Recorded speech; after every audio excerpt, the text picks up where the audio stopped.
Hi, this is Sky, and when I want to know what's going on in the wide world of sports, I tune to Sports World Radio.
Hey, this is EAJ Man from Autopsy Live and the Skype Pirates. When I want to make it look like I give a shit about sports, I tune into Sports World Radio with Jeff Eskow.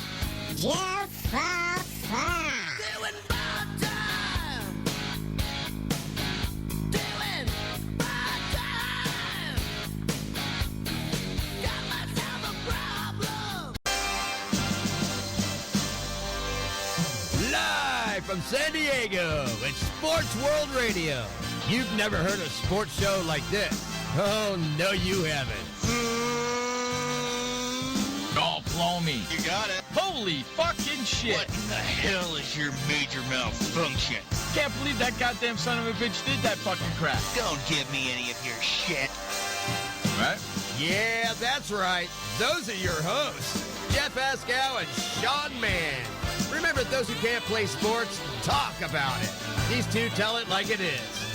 Tune into Sports World Radio for the fastest hour of sports of your life.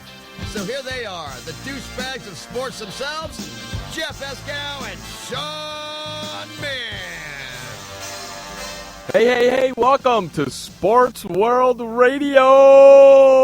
Jeff Escow here, your host, bringing you the fastest 2 hours of sports talk on the internet. I guarantee it every single day, Monday through Friday, 6 p.m. on the East, 3 p.m. on the West, and if you show. Coming up in the second hour of the show today, we're going to be talking Minnesota Vikings football with Arif Hassan coming on in from Minnesota talking to us about Vikings. So get ready for that in the second hour of the show. Coming up at the bottom of the first hour, we're going to bring Josh Lopez in, the program director, and we're going to have our Skippy Bayless from Bash Hour. We also got pay-per-view WWE wrestling talk coming up in the second hour of the show. And the final segment of the show today will be the Rat Bastard Award of the Week and the Skippy Bayless Douche Canoe Award of the Week coming at you. It is the Friday edition of Sports World Radio, so we give out our awards every single week here on Sports World Radio. So we got that coming. So we have a very, very jam-packed show for you guys today here on Sports World Radio. There are several ways to get in touch with us here on Sports World Radio. You can head on over to our Facebook page over at facebook.com/SportsWorldRadio. That's facebook.com/SportsWorldRadio. Like our Facebook page, we have our petition there for me to have a debate, a sports debate with Skip Bayless pinned right to the top of the page. Sign that petition, and then you can ask us our questions via our Facebook page if you want. You can also like us on Twitter or follow us on Twitter at twitter.com/SportsWorldRadio, twitter.com/SportsWorldRadio. You can head on over to our chat room over at Spreaker.com. That's Spreaker, Spreaker.com. Go over there, sign up, get yourself a free account, type in Sports World Radio, hit the live show, then click the bottom of your screen where you see the bubble all the way to the right. Click the bubble, and you'll be in the chat room. You can start chatting away and asking us questions that way. Those are the ways to get in touch with us here at Sports World Radio. And finally, our email address, swrshow@gmail.com. That's swrshow@gmail.com. Now, we have a couple of contests going on here. Actually, we have one contest and one membership going on. The contest, we're looking for a new intro. Send your intros to introcontest@sportsworldradio.com. Introcontest@sportsworldradio.com. 60 seconds long. No curse words. Jeff Escow, Sean Mann must be in there. Jeff Escow, Sean Mann must be in there. 60 seconds long. No curse words. Send it to introcontest@sportsworldradio.com. And then finally, if you haven't signed up for our sports shorts yet, then you are definitely missing the boat, because I don't know what you're waiting for. I got no clue on what you're waiting for, okay? Head on over to swrsportshorts.com/SWR Shorts. That's swrsportshorts.com/SWR Shorts. Sign up today and listen to every single conversation that me and the guys have during the commercial breaks. That's right. You get to hear the inside stuff, where we talk about what's coming up on the next topic. Sometimes I do a rant. Sometimes the guys fight. It's no hold bars on the commercial breaks. And if you want to hear what's going on, and you should, because sometimes the commercial breaks are better than the show, head on over to swrsportshorts.com/SWR Shorts and sign up today. With all that being said, what do you say, hey, we bring in that co-host of ours, Sean, man, the update man. What's going on there, you rat bastard humpity hump? I'm doing good, Jeff. Welcome to Sports World Radio, ladies and gentlemen, on this Friday, August 21st, 2015, 6:08 p.m. on the East Coast, which makes it 3:08 p.m. on the West. Weather right now is about a 84-degree day, kind of, smoky, hazy. We've had a little bit of thunder, a little bit of rain, but other than that, it's going pretty well. But we do need moisture really, really bad, but hopefully it doesn't come at this time. How are you, Jeff? Smoky, hazy. Well, it's beautiful out here. As you know, I have the air conditioner on to keep me cool because it's freaking hot out here. We need the rain. We need rain, too. Send that rain down here. I would. We don't get a lot of it. Give you lots of rain, then you could open up. Then you wouldn't have to use the AC and maybe open up the door, and then you can blow cool air into your studio. We don't get a lot of rain out here, so it's it's kind of freaking hot all the time. So, but I'm used to it. We get no. I like it. Josh, welcome to the show, the producer and program director. Hopefully, the weather out there in the Windy City is not that bad, buddy. You know what? I want to say hello to somebody that I know is listening, who's not in our chat room, but I know he's listening because I know he listens every day because he rags on us every day after we do our show. So I want to say hello. Hey, what's up there, Ryan's Dick is Blazing? How you doing, buddy? Gosh, just want to say hello to him. That's surprising that you actually said hello to him. And as a matter of fact, yes, we got a story that we have about Ryan's Dick of Blazing. He did email Josh. Of course he did. And one of the things he said is Jeff Eskow is overrated. He's got nothing on Skip Bayless, and you would lose easily in a heartbeat in debate to Skip Bayless. Not going to happen. It won't happen. I won't lose. It's not going to happen. Why don't you make that happen for us? If you're such a great sports guy, why don't you make that happen for us there, buddy? Yeah, Ryan's Dick of Blazing, hello to you, but you're such an idiot. He can't help not listen to the show because he's a sports addict, so he has to listen to the show. Not only that, he has to listen to the show so he can tell his people why he doesn't like the show. So hello to all Ryan's people that are listening to the show right now. Thank you. Saying that Jeff is overrated. Whatever. I don't care. Saying you won't win the debate against Skippy. I don't care what he thinks. I don't care what he thinks. I don't care what he says as long as he's listening to the show. That's all I care about. Let's move on. First topic of the day, my friend. First story that we get to, RG3 yesterday played the preseason game. A couple days after RG3 came out and said to the whole sports world public, he said that he was the best quarterback in the NFL, did not turn out to be the best for him as he suffered a concussion in the Redskins' 21-17 victory against the Lions last night. Didn't look so good, did he? No. Didn't look so good, huh? RG3, maybe you should have kept your mouth shut. RG3 was like 2 for 5 yesterday, played 2 series, Terrible. and he had like 8 yards passing. Yeah, I'm looking at his stats right now. Yeah, way to go. And lost a fumble. Woohoo! Yeah. Way to go. Ouch. We had Scott Allen. We had Scott Allen on the other day talking about the Washington Redskins, and he said that was RG3's team, correct? Mm-hmm. Well, the way he played last night or the other night or whatever the heck it was, and the way Kirk Cousins is playing, maybe it's Kirk Cousins' team and not his. And then, of course, the relationship between him and Jay Gruden. Well, Jay Gruden yesterday said he did not regret having Griffin go back in the game for a 4th series, even after the first 3 went very poorly. So this could be a long season between RG3 and Jay Gruden. Scott also said that those two are kind of getting along now. They're starting to get along, but it remains to be seen how well these two look when the season begins on September 13th for the Washington Redskins. Yeah. Playoffs preseason training, this stuff don't mean anything anyway, man. Yeah, probably according to Skippy it does. Because I don't care. I've seen teams go 0-4 and win the Super Bowl that year. Mm-hmm. So this don't mean nothing. Nothing. The Redskins, they play a road game against the Ravens at 8 p.m. on August 29th. And, of course, RG3 reached out on Twitter, and he goes, Thankful for all the players and well wishes from everybody. Appreciate y'all. RG3. It doesn't mean nothing. Don't mean a hill of beans, right, Josh? No, exactly, Josh. It doesn't mean a hill of freaking beans. It means absolutely nothing. You know why? Because when the season starts, every single team in the NFL is 0-0.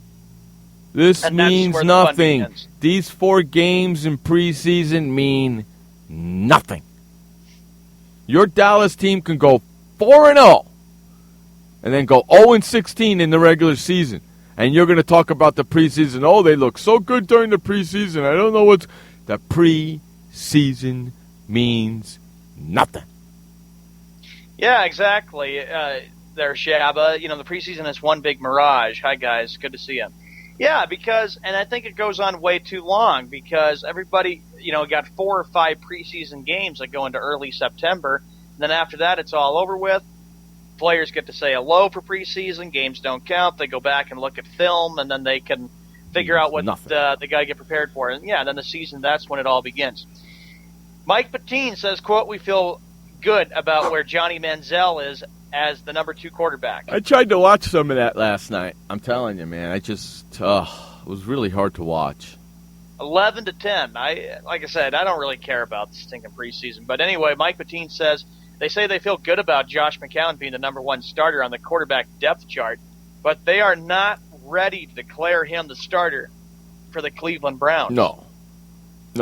And nor should they be ready to declare him the starter of the Cleveland Browns. And there's no way he should be the starter of the Cleveland Browns. It's a joke when you think about... I was watching him play last night, and right when Gruden was giving him praise, there he goes for a 12-yard sack loss. Bing, bang, boom. It was 3 and long, and he got sacked for a 12-yard loss. Way to go.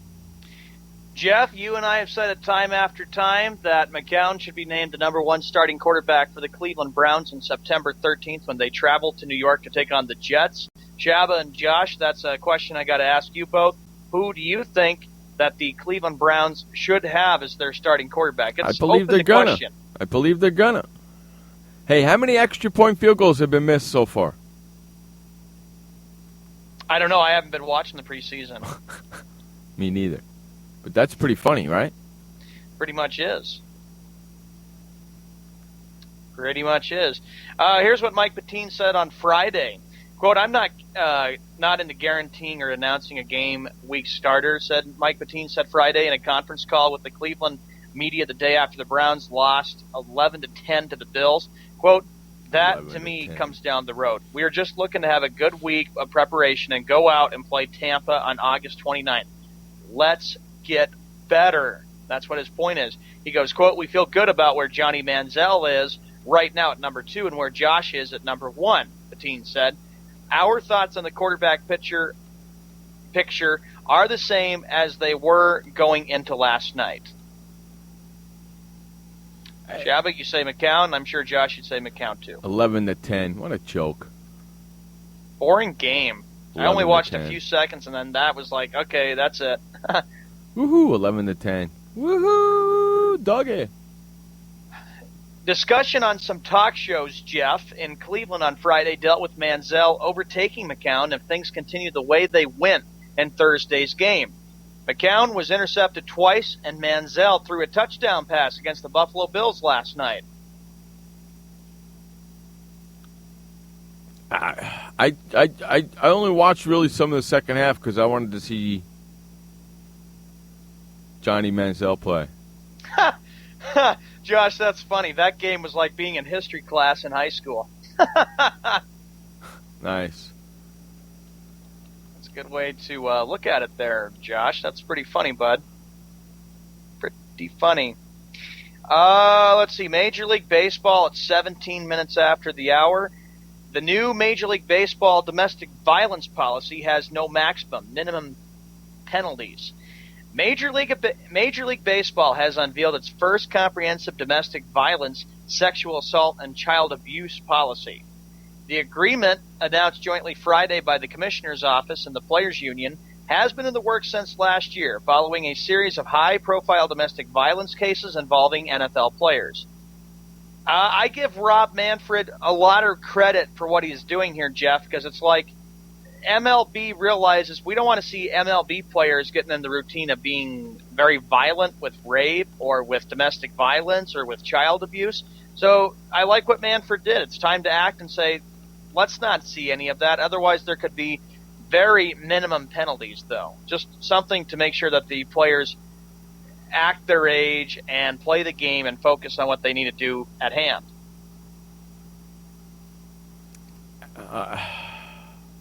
I'm just tired of all the crap.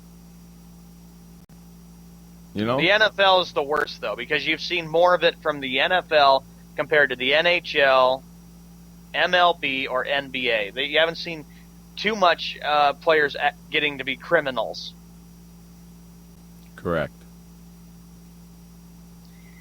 Let's see. In baseball, of course, one of the other big stories that we get to tonight is a key series in Pittsburgh. The Pittsburgh Pirates, of course, are taking on the San Francisco Giants.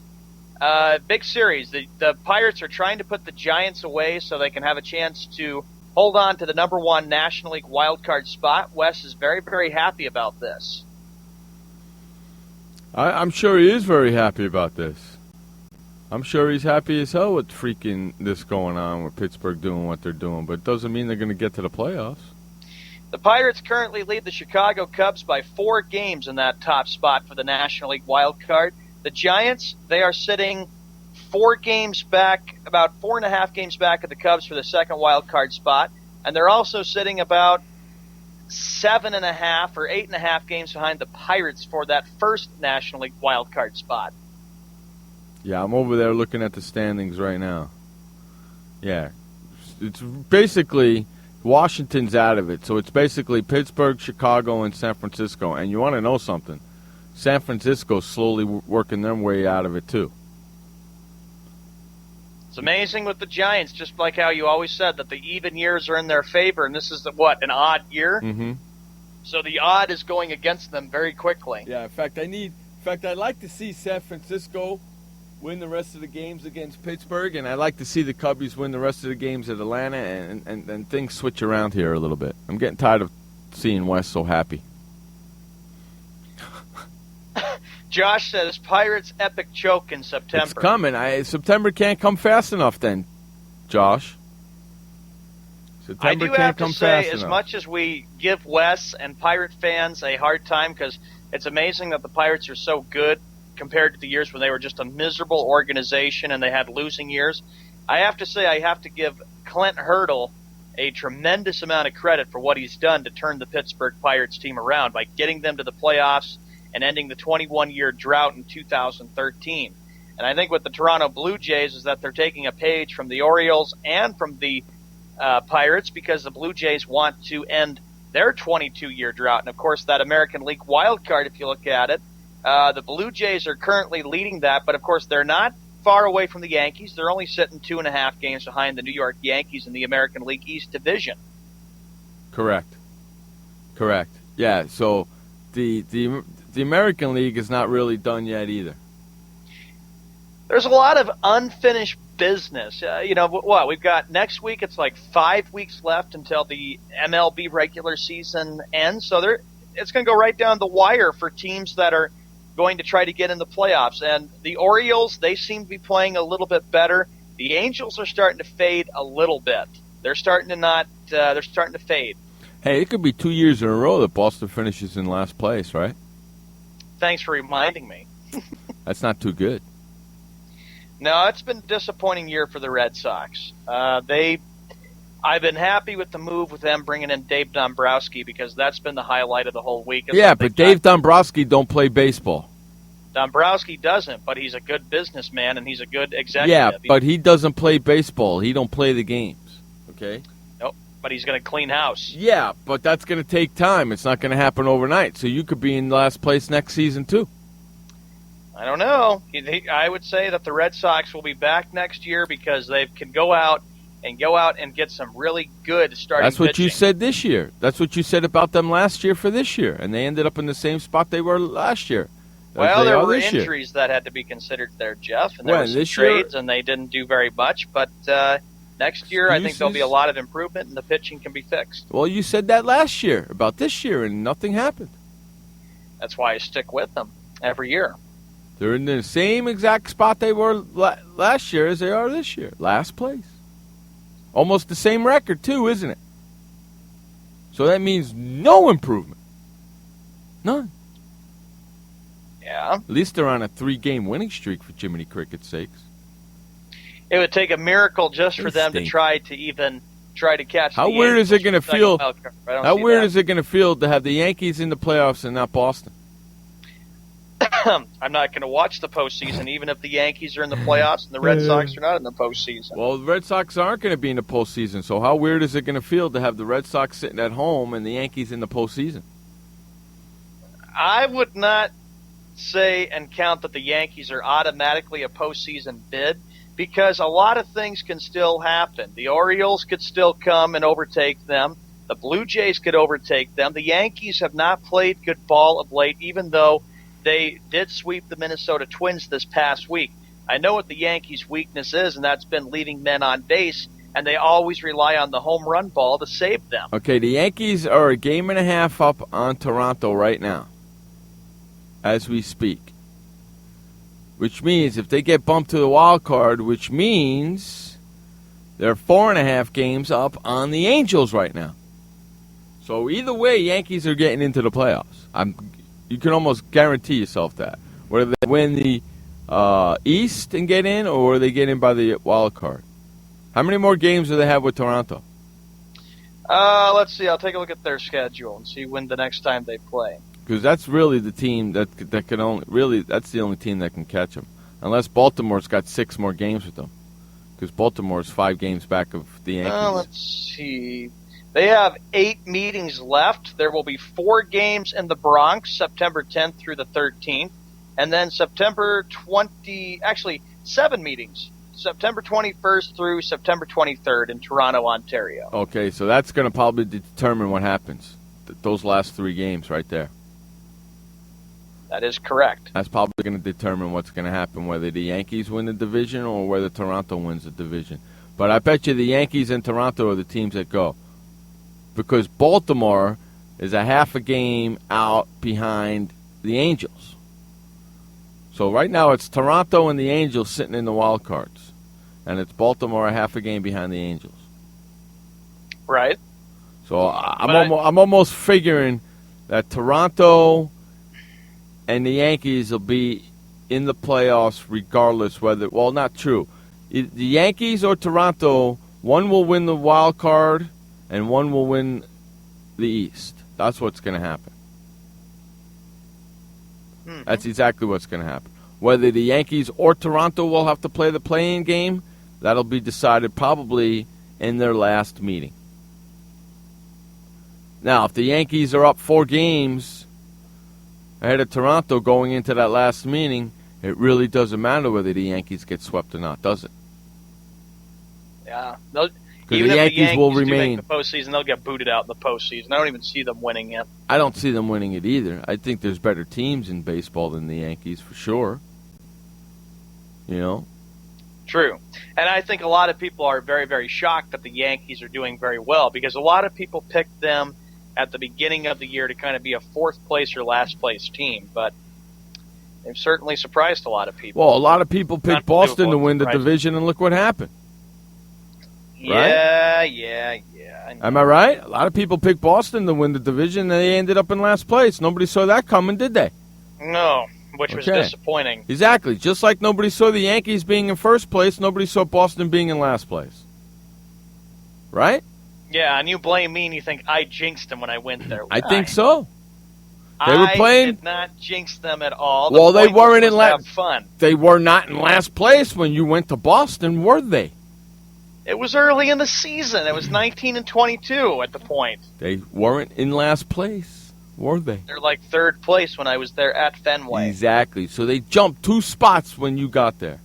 Down. Not up, down. But I'll get back there again, and hopefully next time... I don't know if you... See, I don't know if you should go back there again. Why? I think you should stay away from Boston. You're a jinx. You're full of crap there, Jeff. That's not true at all. There's no such thing as a jinx even when I go to a place. Look what Josh is saying. Josh is sticking up for you. He says it's Panda's fault, not Sean's. Look, I guess I could agree with Josh on that a little bit. He's sticking up for you. Not my fault. I went there and had a few of the best weeks of my life there. He's sticking up for you, Josh. Yeah, thank you, Josh. Yeah. How about that? that? Not my fault, and I had nothing to do with jinxing them at all. You're full of crap. The producer's sticking up for Josh. What the hell's going on here? The producer's sticking up for Sean. What the? Hey! Because there was no jinx to begin with. You made the whole thing up. No. Were they on a winning streak when you went there? They were on a bit of a winning streak when I was there. Exactly. In the game that you went to, they lost, right? Yeah, they lost. They went downhill ever since then, didn't they? Yeah, and I went back and listened to a previous show, which was May 22nd, that you were about ready to message me and say, Sean, 0-2, and I could have been easily saying, Jeff, shush up. But I would have been just not in a good mood to talk. I'm just saying. That's all, buddy. I'm just saying. Hey, we're going to run to our first commercial break. You're listening to Jeff Eskow and Sean Mann on Sports World Radio. Storms move fast, so we use the best technology. That includes Bosch Icon wiper blades. They're beam blades with memory tension springs and an aerodynamic design, which means they fit the curve of the windshield. Bosch Icon wiper blades wiped our windshield clean and outlasted any other blade we've used. In my opinion, the Bosch Icon wiper blades are the best blades out there. Bosch Icon wiper blades, how storm chasers clear the way. You know that just 30 minutes a day of physical activity can improve your health and decrease your risk of heart disease. For every hour of regular, vigorous exercise, you gain 2 hours of life expectancy. So start walking for yourself and for your heart. Start walking with your family. You'll feel better. Start walking in your community. You'll lead happier and healthier lives. Start walking. Start something. Join the movement today. For more information on the American Heart Association START program, visit startwalkingnow.org and start walking. Start something. What kind of person gets to work in the sunshine instead of an office? This kind of person. I am the new way to work. I do have an office. I'm just not chained to it. It's a Regis office at one of the nicest addresses in the city. I don't have a lease, so I don't have to budget for stuff like phones, IT guys, and artwork for the lobby. Instead, I pay one low monthly rate that gives me a beautiful lobby that impresses my clients, a friendly receptionist, a fully furnished office, a place to meet, and a place to brainstorm with my fellow new way to workers. We wonder why more people don't realize that the new way to work is the best way to work. I come here because I want to, not because I have to. I am the new way to work, and I'd like you to join me. Start now and get 1 month free. Call 1-800-OFFICES or visit regis.com/TV. Hi, this is Sky, and when I want to know what's going on in the wide world of sports, I tune to Sports World Radio.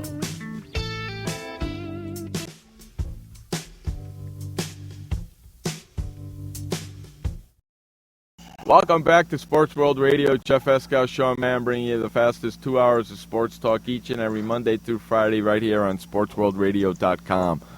Joining us right now, like he does each and every day here on Sports World Radio, the producer and program director of Sports World Radio, Josh Lopez. Love out.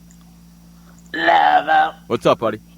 I'm doing great. How are you guys doing today? I'm doing good. Hey, if you guys haven't signed up for our sports shorts yet, if you guys haven't signed up for our sports shorts yet, then you're missing the boat, because that conversation right there between Josh and Sean was pretty awesome. Head on over to swrsportshorts.com/SWR shorts. That's okie dokie. swrsportshorts.com/SWR shorts, and sign up today and listen to all the conversations that we have during the commercial breaks. And that includes all the writers that come on the air too, guys. Wes has a message for you gentlemen. We are family. Watch out for the pirates, folks. They're coming. Yeah, they're coming. Yeah. Yeah, all right, yeah. Yeah, I got your We Are Family right here. Yeah, hey, I got your We Are Family right here. You want to hear it? There you go. And then he comes after Josh, and he calls Josh a Cubs fan. Hey, Cubs fan, how you feel? I'm a Sox fan, jackass. How come he can't figure that out?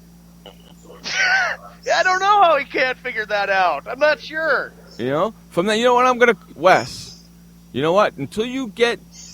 Josh is right that he's a White Sox fan, I'm calling you a Baltimore Ravens fan. Yeah. Oh, no! And since he lives in Ohio, he should be a Cincinnati Reds fan. You know what? No. He lives in Ohio. He's a Cleveland Browns fan.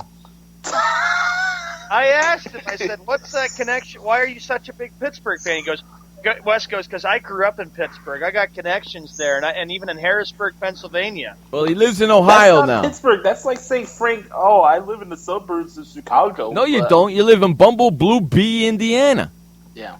You don't live in Chicago. You live in the suburbs. Freaking hump.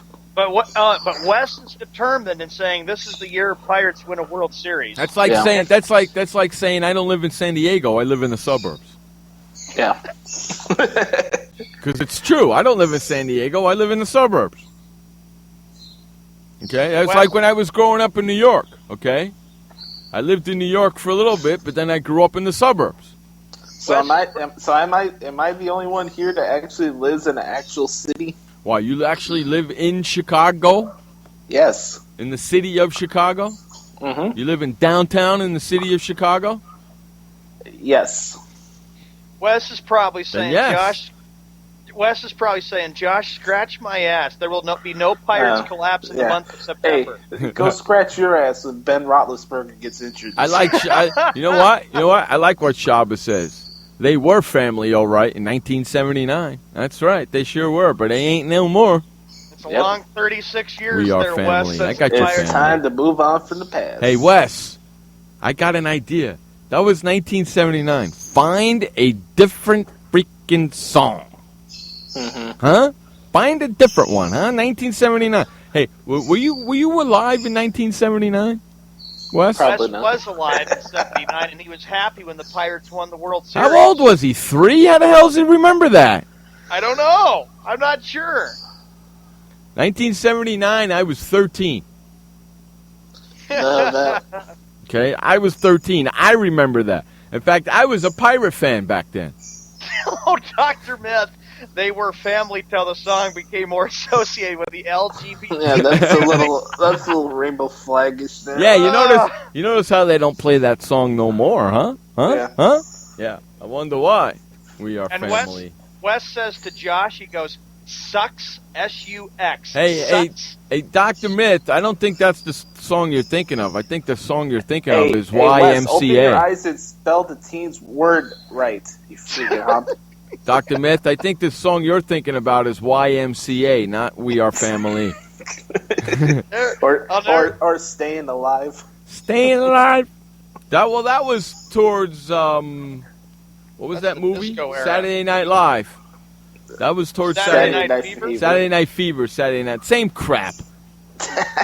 Saturday Night Fever with John Travolta. That's where that song came from. YMCA is Rainbow Flagish movie to me. Yeah, you're right, Dr. Myth. YMCA. What is that? Grease. Hey, there is nothing wrong with Grease. I've seen that movie a bunch of times. Squirt. Grease. Hey, you know what? For that comment, it is Pablo Sandoval's fault. It's not the Panda's fault that they lost because I was there. And actually, as a matter of fact, I was injured. I find it funny that he said he's found looking on Instagram. Who knows if he was looking at a guy? Hey, Shaba, don't feel so bad. It's a girl. Shaba, don't feel so bad. These two schmagegis I'm talking to weren't even alive in 1979. Yeah, damn right. Yeah, Shaba says I was tooling around in diapers back then. These two morons weren't even alive. Okay. All right. But Wes says my revenge is coming, and the so Pirates he's talking to you on Facebook and doesn't want to come in the chat room again. So he only shows up when it concerns him. We had a Pittsburgh Jacob Klinger on yesterday from PennLive.com talking about the Pittsburgh Steelers. He showed up in the chat room. Now that we're not talking about Pittsburgh, he's not here, but he's talking to you via Facebook, so he's listening to the show. What a son of a bitch. Very selfish. What a son of a bitch. Should I add him to the list? No. You know who he reminds me of? Who? Ryan's dick is blazing. Especially when he called you overrated, Ryan's dick is blazing. But, and then he says he can't win against Bayless. Well, see, but not Dr. Myth, but Wes would never say that I'm overrated and I couldn't beat Skip Bayless. Wes agrees with all of that. But it reminds me of Ryan's dick is blazing. The guy's listening to the show, won't come into the chat room, but's commentating about the show. Or Gary One-Arm. Or Gary One-Arm only shows up when there's a Washington Redskins writer in the freaking house. I'll never forget, Jeff, how you blew up at Wes because Wes was talking about Super Bowl history and that the Steelers have the most. Then he called Josh a Cubs fan, and then Josh and Wes were going at it the entire time that I saw. And before you know it, you're gonna see Browning and freaking Double A come out of nowhere. I don't get it. Freaking Eagles radio guy comes. I don't get it. Okay, let's do what Josh is here for, Sean. All right, 39 minutes after the hour, ladies and gentlemen, boys and girls, it is the Skippy Bayless Bash Hour. I hope you guys are ready today. I'll tell you right now, Skippy has some golf opinions today for sure. I saw him fidgeting around on first take a little bit today, and I said, "What an idiot!" Watch it. I was sleeping. I didn't watch his ass today. Skippy Bayless said that he should give Tiger Woods some advice and tips when it comes to golf. Okay, whatever. Well, come on, Jeff. He can help Tiger get his mojo back. Yeah, whatever. Yeah, what sure. do you say about that, Jeff? I would not do anything that Skippy tells you to do when it comes to the game of golf. Quite frankly, I find your retort quite nightmarish. I'm a golf teacher, not Stephen A. Smith. I don't care what you think. Stephen A.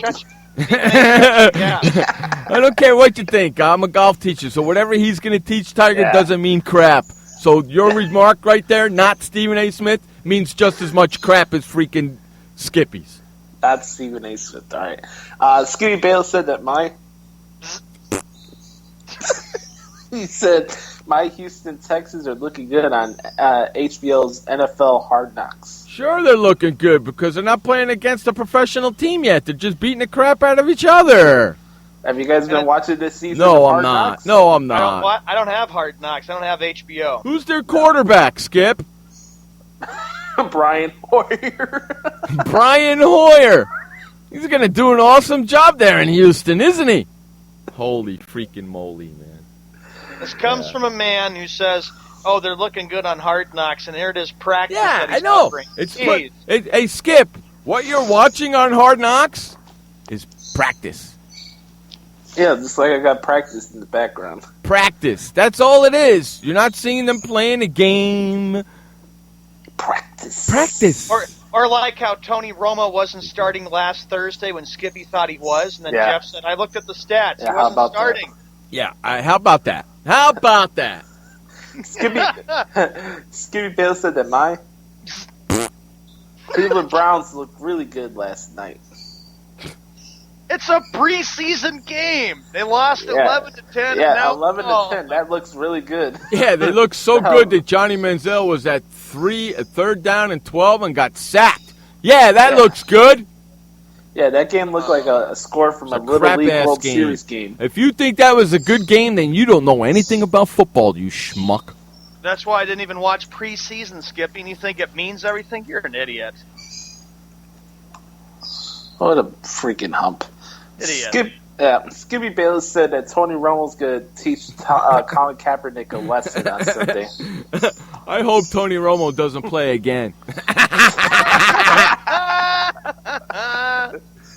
If not, then we come back from the weekend, then Monday we do our show, and then Skippy says, "How about that, Tony Romo-esque?" In fact, here we go. Tony Romo, first play, handoff. Second play, handoff. Third play, falls back for a pass, gets cracked in the back. There goes Tony Romo. Hey, yeah, Tony Romo looked okay against San Francisco, didn't he? Yeah, he played 3 plays, and now he's done for the rest of the preseason. Breaking news, ESPN reports Tony Romo, sports hernia. Yes, I love it. Another one. Your man is great. You know what?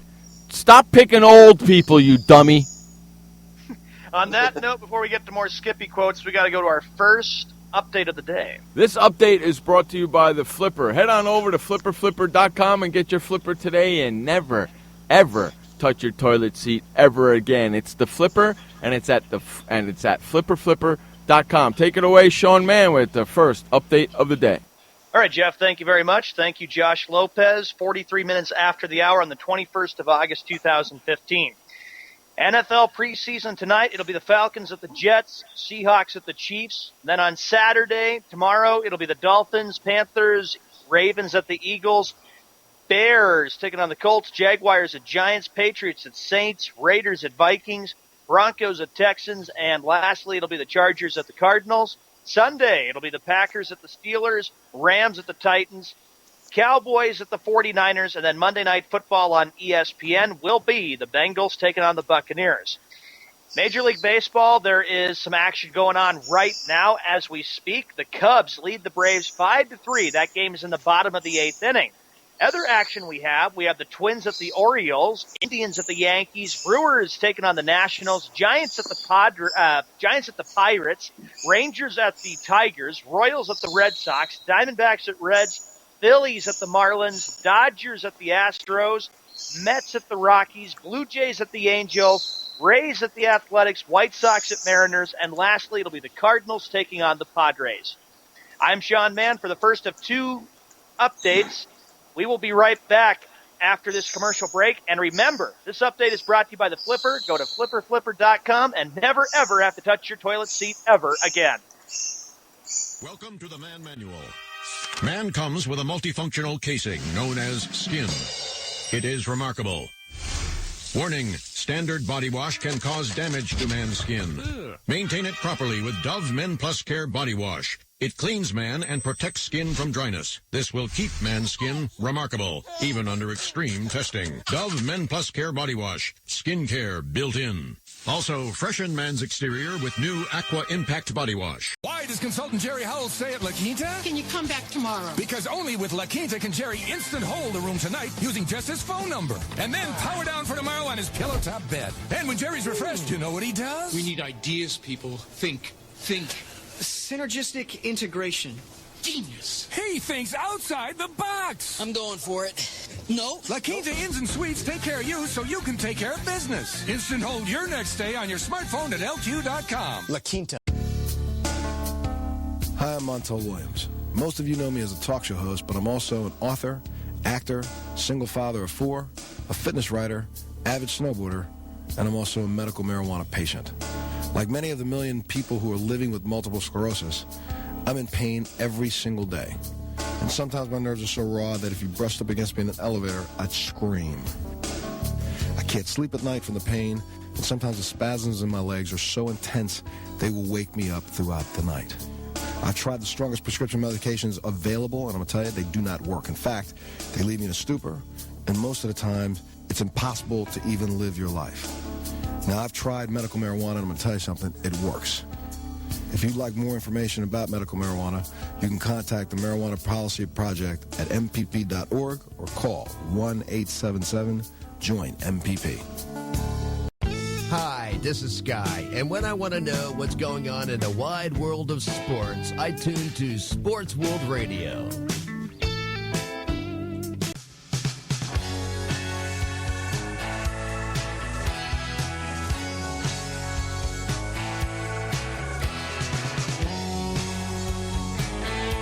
Welcome back to Sports World Radio. Jeff Eskow, Sean Mann, bringing you the fastest 2 hours of sports talk here on Sports World Radio. Hey, that commercial break was pretty cool. We were talking about how to kill his birds.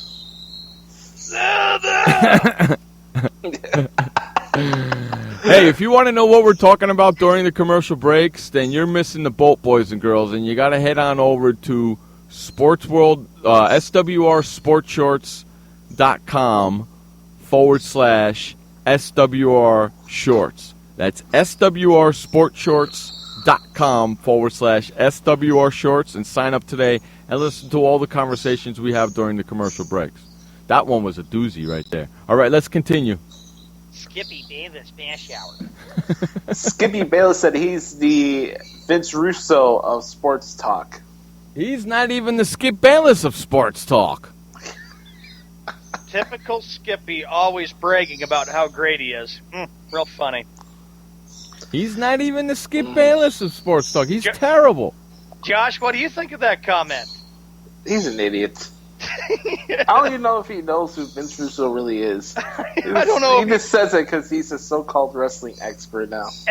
And remember, he doesn't do his research. He has other people do research for him. Yeah. You know what? That's the damn truth, because he proved it with that That's freaking... the understatement of the year. Yeah, he proved it with that statement, that Tony Romo statement. So I'm just saying. Maybe he needs glasses during the game. Who knows? Not sure. I'm just saying. If anything, Bayless is the cancer. Good one, Myth. I like that. Oh, I love that myth. That's great. Skippy Bayless said that Pablo Sandoval played like Prince Fielder this year. Pablo Sandoval played like Prince Fielder this year? Prince yeah, Fielder's a big fat guy who barely hit any home runs this year. Hey, leave Panda alone. He had one of those off years. He'll be back next year. One of those off years? Yeah, he was off. Yeah, he was off all right. He was getting off in the freaking locker room to Instagram. He had as much home runs as a average second baseman has throughout a whole year. Every player has their up and down years. Excuses. It's not excuses. Every player has an up and down year. No, they don't. Give me a break. I'm just pointing out a simple, basic fact. Poor Bawilla. He's no Mo Vaughn Shaba. Hey, I remember Mo Vaughn Shaba. Careful. He's no Mo Vaughn. I forgot that other guy, Ambidextrous Burgess, I think is his name. I don't know, whatever. Anyway, Skippy Bayless said that mine. What was that? I don't know what that was. That threw me off, man. It's supposed to be the grasshopper. I know, it threw me off. Stop putting the lilt on it, will you? You throw me off there. Yeah. No, this is Frank. I think he has to go to the bathroom. I think when Frank does it, he actually grabs himself. Oh God. I've seen him do that in person. I'm surprised he doesn't throw his throat out. Dr. Myth says, before you read your Skippy quote, in fact, there should be a T-shirt saying, "You have a bad case of Skip Bayless disease." That's great, Dr. Myth. In the back it says, "Anytime Skip." I love that. We can draw a T-shirt. We can make a T-shirt like that. You have a bad case of Skip Bayless disease. Hashtag anytime Skip and under that at SportsWorldRadio. That's funny. That's great. Virus. That is great, Dr. Myth. I think you should make those shirts up, Dr. Myth. That's awesome. Skippy Bayless said that he wants to run for vice president with Donald Trump. Don't make me not vote for Donald Trump if you're running. Because if you're running with him, I ain't voting for Donald Trump. A Trump Bayless ticket in 2016 seems interesting. Not going to happen. And probably, Josh, he probably thinks I will be a very good vice president when I'm with Donald Trump. Uh-huh. Sure. Hey, you know something? That wouldn't be too bad. At least we get him off the freaking first take. Yeah. But then he screw up with politics and he put my this or my that. Skippy Bayless said that mine. The hell? Son, do the grasshopper noise. What the hell is that? Oh, okay. There you go. It was a little bit too... Hey, look at that!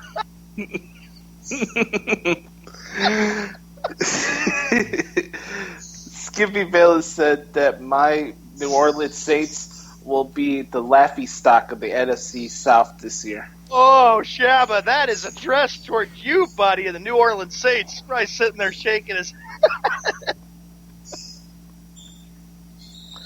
Jeff, anything? I don't think, you know something, I don't believe anything he says because he probably didn't think that Drew Brees played. Skippy Bayless thinks that Brock Lesnar will beat The Undertaker this Sunday at SummerSlam. It's not going to happen because The Undertaker ain't coming back to lose again. Josh, that's addressed towards you. What do you think? Skippy, just shut up. That's simple. Shut up. Josh is like, zip it. He's jealous that Brock Lesnar didn't come on the show. Skippy Bayless said that Jonathan Coachman got nothing on Skip Bayless and that he should be covering SummerSlam for SportsCenter. He's so jealous, man. Well, if you're so damn good, Skippy, why are you on ESPN2 and not SportsCenter? Exactly.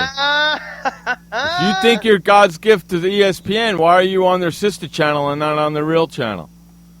Huh? Whistle me that one, Dixie boy. He's upset and butthurt that things never go his way, so he's got to complain about it. I like that one. Wah, wah, wah, you're a little child. You cry when things don't go your way, you dumb idiot. It needs to be pampered, Sean. Oh, Myth says, Skip has a point since Coachman is better than Bayless. Huh? Myth, you're feisty today. Yeah, I'm telling you, Skip is jealous that Coachman gets to do it and he doesn't. That's what it all is. Skippy Bayless said that Minnesota Vikings will be the most surprising team in the NFL this year. Yeah, right, sure. My response to that? My response to that is, and we're going to have Arif Hassan talking Minnesota Vikings football coming up in about 6 minutes. So, you know what? We're going to tell him what Skippy said. What did Skippy say? He said that the Minnesota Vikings will be the most surprising team in the NFL this year. Okay, so we're going to ask him. Do you think the Minnesota Vikings are going to be one of the most surprising teams in the NFL this season? We got a basketball quote here. Skippy Bayless said that there you go. My Cleveland Cavaliers will beat my Los Angeles Clippers in 7 games in the NBA Finals next year. Whatever. He's changed his mind again about the NBA Finals. Good cream. Whatever, dude. I can't. He's hurting me. My head hurts listening to his crap. Hey, Josh, another LeBron NBA Finals. Get ready, according to Skip. Well, if that happens, good luck, NBA, because you're not getting my rating for it. My head hurts listening to that. Josh won't even watch. He'll be like, heck with this. I'll go do something else. Skippy Bayless said that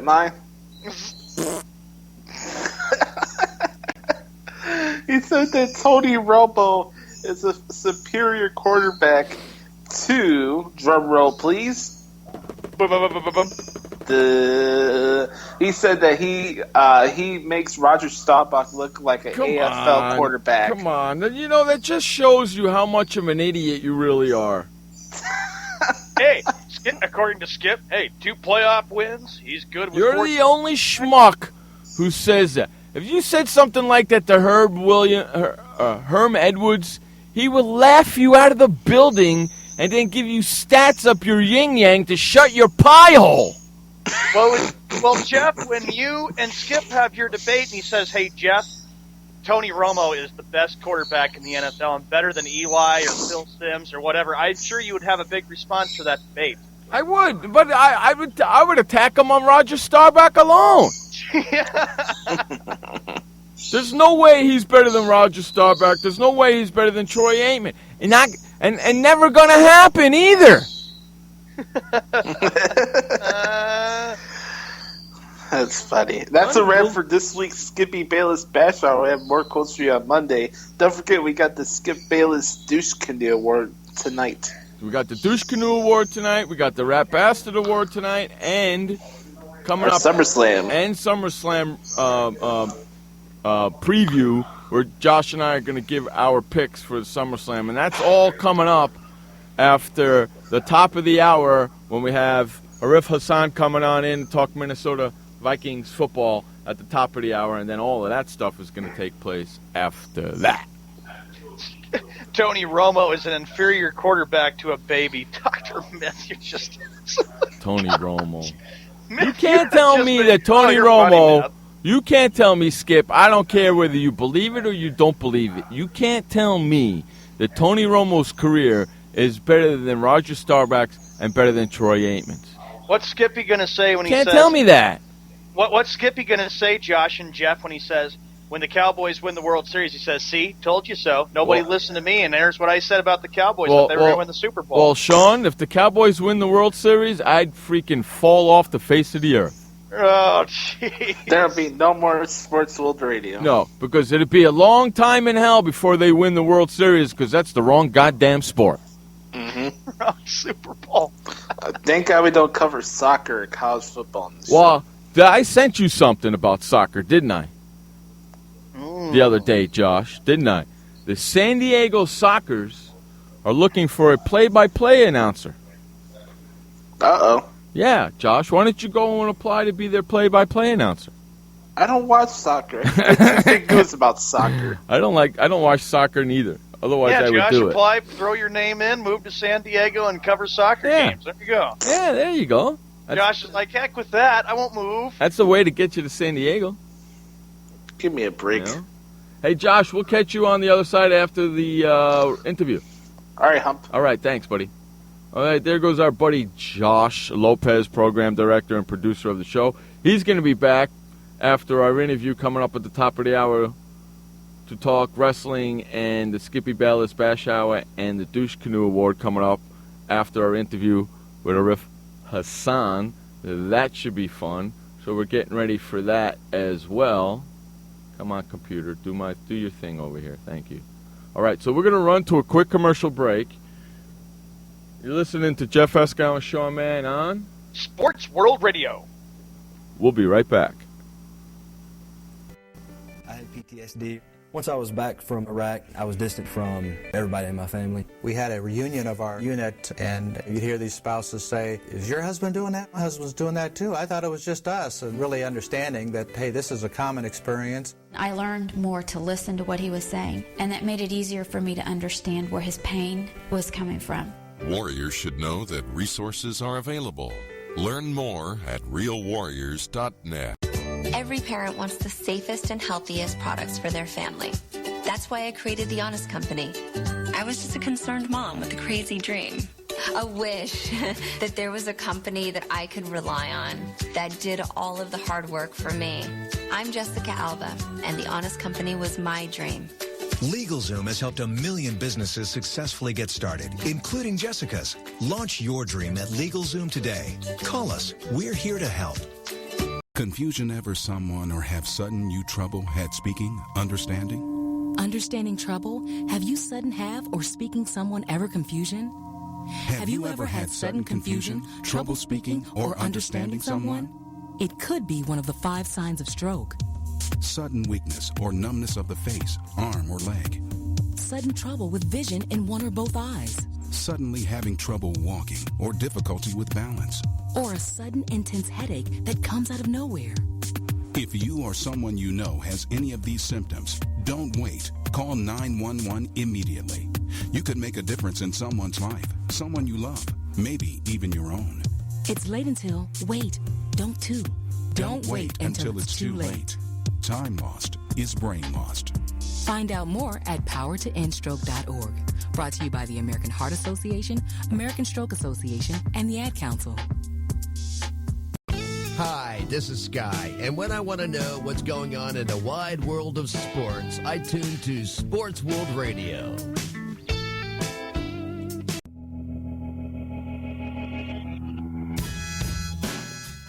All right, ladies and gentlemen, welcome back to Sports World Radio with Jeff Escow and Sean Mann, bringing you the fastest 2 hours of sports talk each and every Monday through Friday right here on SportsWorldRadio.com, 6 o'clock on the East, 3 o'clock in the West, and if you live in the Central, figure it out for yourself. Joining us right now from the Daily Norseman, covering the Minnesota Vikings, Arif Hassan. Thank you, Arif, so much for spending some time with us here on Sports World Radio. Yeah, no problem. Thanks for having me. Oh, we really appreciate it. What I wanted to know really quick off the bat is, when is U.S. Bank Stadium opening up? It'll open up at the beginning of next season, although I suspect they're going to have some tours sometime in the summer of 2016. I was just looking at it on the internet. They just announced that they put the first seats in today, huh? Yeah, they put the first seats in, and then after that, looks like the seat installation has been really quick, actually. Like a quarter of the seats were already done. Wow, that's pretty. So they're moving pretty quick with that stadium then, huh? Yeah, no, the stadium is moving along really quickly. It's kind of surprising, but, I guess when you put incentives in to get work done quickly, it gets done quickly. Yeah, I guess so, huh? All right, so let's get into the Minnesota Vikings. Adrian Peterson was out last year. He's back now. What do you see? What do you see from Adrian Peterson happening for this year? Yeah, well, it looks tough because, you see him in training camp and he doesn't get hit. He doesn't have to take any wear and tear, as it were. But he does look, as much as I count, he does look as explosive as he was in other years, and he looks more explosive than other people on the team that are known to be good athletes, people like Jerick McKinnon. So for what that's worth, which, I don't know how much it is, but we can expect to see the same Adrian Peterson at least early in the season. He's still like a human, debatable, but he's still 30, right? So you don't know when that drop-off is going to occur, and he's kind of around that age, but he took a season off, so it's difficult to tell, but he looks fit, if not fitter, than he was the last time he was in training camp. Okay, let me ask you another one really quick before our co-host asks one concerning Adrian Peterson. You said he's not being hit in practice. Is the concern when the season starts he gets hit that his body might not be able to take it right away? Yeah, I don't know if there's a concern among the team. It's just, you never know how much someone's fitness can hold up if they've taken a year off of football until those hits start coming in. I'm pretty sure the team is just confident that he's going to perform as well as he did. Otherwise, they wouldn't have had that long stare down this offseason with him. Arif, my question is about Teddy Bridgewater. What's your thoughts on him? Yeah, I think he's definitely improving as a quarterback. A lot of people want to take a look at those last 5 games of the season and talk about how great of a quarterback he was, in those games. And it's true, he performed at a really high level in those games. So fans that are looking for that might be a little bit let down because that's just, I think, too high of a level of play to achieve for 16 straight games, especially for a second-year quarterback. But I think he's definitely improved over the course of the season. His release is quicker. I think he's going through his progressions a lot faster, and he's making a lot of smart decisions. So I think that, within by year 2 this year, I think you'll see him playing at about maybe at about an average level for a quarterback in the NFL this year, which is going to be a big improvement over what Vikings fans are used to. Arif Hassan from the Daily Northam joining us here on Sports World Radio, talking Minnesota Vikings football. Arif, second year with Teddy Bridgewater and Norv Turner. How are those two getting along, and do you see them making any strides, getting any further into their offense?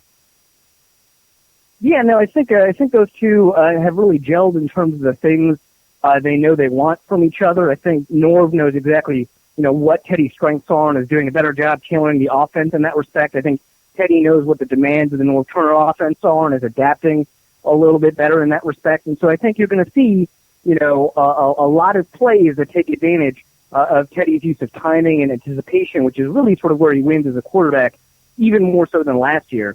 I think the offense is just evolving just a little bit overall because you can be a little bit more complex when you've got a player that has a full offseason to go with you. Arif, what's your thoughts about Mike Zimmer? Is he on the hot seat this year? By no means. He's someone that the Wilfs are happy with, that the fans are happy with, and I don't think, despite sort of all of the media expectations about the Vikings being sort of a dark horse contender for the playoffs, I don't think there's really many results that can put Zimmer on the hot seat. He certainly won't be fired this year. Arif, George Edwards, second season as defensive coordinator for the Minnesota Vikings. What can we expect for the defensive side of the ball this year? I think you'll see a little bit more pressure on the quarterback this year than last year, not just because of the evolution of the defensive line. Sharif Floyd is getting a lot better, so that's helping. But some of it has to do with the change in the scheme. It looks like they're going to give the defensive line a little bit more leeway to rush the passer than they did last year and have the linebackers fill in on that role. The linebackers weren't very good last year, but, with second year, Anthony Barr, with the growth of Audie Cole, with, the ability for maybe Eric Hendricks to step in, you've got a little bit more leeway from your linebackers to allow the defensive line to put pressure on the quarterback. So you'll see more of that this year than you did last year. I think that's going to be where they're focusing. Arif, what's the mood for Viking fans this year? The mood, I think, is really optimistic. In fact, it might even be a touch too optimistic. I mean, it's still a young team. It's still a team that has holes. It's still a team that is bound to make a couple of mistakes here or there. But they're all very optimistic. I mean, when you suggest that they're going to win 9 games, something I've suggested a couple of times, they bag on you a little bit for being pessimistic, which is kind of absurd. They won 7 games last year. They won 5 games the year before and 3 before that. So I think 9 makes a lot of sense. But, a lot of them see a 10-win season. A lot of them see a borderline playoff season. We're all very optimistic with the Vikings this year. Arif, do you see them making the playoffs this year? I think a lot of weird things would have to happen in the NFC before that happens. Like I said, I think they're a 9-7 team. Maybe if they're a little bit lucky, they're a 10-6 team. But there's a lot of strong teams in the NFC that may not win their division. I think the Arizona Cardinals, I think, might be a pretty good example. And because of that, I don't see them winning a wild card spot, but they could play second in the division.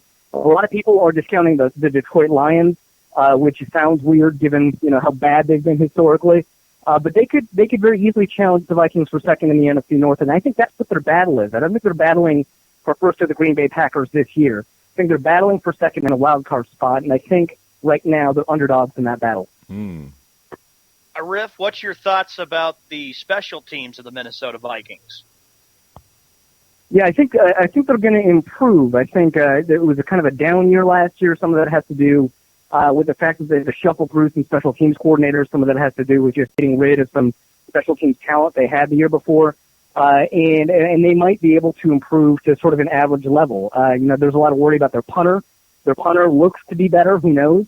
There's a long snapper battle to solve some of the problems they've had there. And the special units are a lot better so far, at least, it looks like this year, than they were last year. So a lot of things up in the air, but they're probably going to improve there. The Daily Norseman, Arif Hassan, joining us here talking Minnesota Vikings talk here on Sports World Radio. Arif, how is Teddy Bridgewater's development with learning his progressions and being comfortable in the pocket going so far?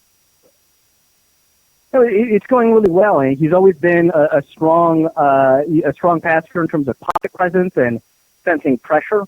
And he's doing a lot better job, getting rid of the ball quickly in response to pressure, even though that was already a strength of his. So in that sense, he's doing a pretty good job. In terms of his anticipation as a passer, he's doing a pretty good job putting the ball where receivers can catch it and defensive backs cannot, and generating additional yards after the catch for his receivers. And having Adrian Peterson back is going to take a lot of pressure off him as well, don't you think? Yeah, for sure. And it's not, necessarily just because Adrian Peterson is such a good running back, although that's the primary reason. It's going to make, rushing the passer on first down and maybe even second down a lot tougher. But also, Adrian Peterson has improved every single year as a pass protector. It's not something he's known for. It was something he was really bad at as a rookie, and something he's really bad at early in his career. But he's actually a lot better at it now, and he picks up his assignments very well, and he's able to, to deal some damage to blitzing linebackers in the interior, where he's being asked to protect against now, as opposed to the edge where he was asked to protect before. So there's a lot of facets to Adrian Peterson's game that will actually improve the amount of pocket time that he has to prevent him from getting hit. The primary one is his running ability, but an underrated one is his ability to pass protect. Arif, is Mike Zimmer's concerned that Mike Wallace can turn into another Brandon Marshall and be a locker room killer? I haven't heard that from the Vikings organization. I think there's an underrated risk of that. I'm not a huge fan of Mike Wallace from a locker room perspective, and I think that's something the Vikings seem to think will take care of itself. And there's a very strong locker room with the Vikings, so that might very well take care of itself. I think we all know that the locker room culture in Miami, wasn't the greatest in the NFL, so that might have contributed to some of the problems. Mike Wallace has been a consummate teammate so far, but he was that right before the Miami Dolphin season started. He was that early on in his Pittsburgh career, but once the game started, he sort of soured. So for me, it's a little bit up in the air. The Vikings internally seem to think it's even less that. They think that, he's not going to be much of a problem. Arif, how much of a loss is Phil Lodeholt will affect the Vikings offensive line this year? I think it's huge. A lot of people talk about how good, John Sullivan is, and the fact that Brandon Pusko is very good is kind of underrated. But Phil Lodeholt is one of the better linemen, and he's one of the best right tackles in the league. And a lot of people are discounting that because of his struggles early in his career. He's very good as a run blocker. Everyone knows that, but he's kind of underrated as a pass protector. the person replacing him is probably going to be rookie T.J. Clemmings, who, you know, a lot of people expected to go in the first round, but not because he was ready to play in the NFL, but because he had dominant physical tools. He's still kind of not that ready to play, and he still is making a lot of mistakes in the preseason that I think will cause a lot of problems on the offensive line. And I think that if the Vikings offense sputters, you know, 90% of the time, you know, you can attribute it to the problems with the offensive line. There's a lot of issues there, and I think the fact that Solo Holt went down is going to be a big issue going into the season. Arif, do a lot of Viking fans not miss the Metrodome? Yeah, they're going to be happy to see it gone. You know, from a public subsidies perspective, maybe they would have preferred the Metrodome, but as a stadium, the Metrodome has sort of run its due, I think, with Vikings fans. It was too sanitized an atmosphere. The concourses were too small. You know, waits in the bathroom were a huge problem, et cetera, et cetera, et cetera. And they're going to be happy that it's gone, especially once they see this new stadium. Because what I have seen of the new stadium, the parts that are sort of open for touring and open for, you know, media members to take a look at, what I have seen is spectacular. Everything that people complained about with the Metrodome seemingly has been resolved, or at least, you know, taken aim at when designing this new stadium. So I think they're happy that it's gone. Arif, before we let every rider go that comes on the show, we always like to ask them, since Super Bowl 50 is coming up, your choice for the two teams in Super Bowl 50 this year. Oh, man, that's going to be tough. I think despite sort of the issues that Seattle has on the offensive line and the contract negotiations with Cam Chancellor, I think they should remain the favorites in the NFC. The problem is the AFC. You know, a lot of people want to pick the Patriots. I think Denver's going to get another shot. I think it's Peyton Manning's last year. I think he knows that. I think everyone knows that. And I think the Denver Broncos, I think we're going to see a rematch of Super Bowl 48. So that's my pick. So you got the Seahawks and Broncos in Super Bowl 50. Yes. Wow. Thank you so much for joining us, Arif. Before we do let you go, please let our fans know how they can follow you on the Internet. Yeah, sure. Everything I do is posted on my Twitter account, which is at Arifhassan NFL. That's ARIFHASN NFL. Or you can just find me at thedailynorseman.com, or actually it's just dailynorseman.com, where I post most of my stuff. Arif, thank you so much for your time today, joining us here on Sports World Radio. We really appreciate it and hope we can do it again during the season. Yeah, thanks for having me. All right, thank you again. There goes Arif Hassan from the Daily Nordstrom talking Minnesota Vikings talk. We're going to run to a quick commercial break. You're listening to Jeff Escow and Sean Mann on Sports World Radio. Storms move fast, so we use the best technology. That includes Bosch Icon wiper blades. They're beam blades with memory tension springs and an aerodynamic design, which means they fit the curve of the windshield. Bosch Icon wiper blades wiped our windshield clean and outlasted any other blade we've used. In my opinion, the Bosch Icon wiper blades are the best blades out there. Bosch Icon wiper blades, how storm chasers clear the way. Did you know that just 30 minutes a day of physical activity can improve your health and decrease your risk of heart disease? For every hour of regular vigorous exercise, you gain 2 hours of life expectancy. So start walking for yourself and for your heart. Start walking with your family. You'll feel better. Start walking in your community. You'll lead happier and healthier lives. Start walking. Start something. Join the movement today. For more information on the American Heart Association's START program, visit startwalkingnow.org and start walking. Start something. What kind of person gets to work in the sunshine instead of an office? This kind of person. I am the new way to work. I do have an office. I'm just not chained to it. It's a Regis office at one of the nicest addresses in the city. I don't have a lease, so I don't have to budget for stuff like phones, IT guys, and artwork for the lobby. Instead, I pay one low monthly rate that gives me a beautiful lobby that impresses my clients, a friendly receptionist, a fully furnished office, a place to meet, and a place to brainstorm with my fellow New Way to Workers. We wonder why more people don't realize that the new way to work is the best way to work. I come here because I want to, not because I have to. I am the new way to work, and I'd like you to join me. Start now and get 1 month free. Call 1-800-OFFICES or visit Regis.com/TV.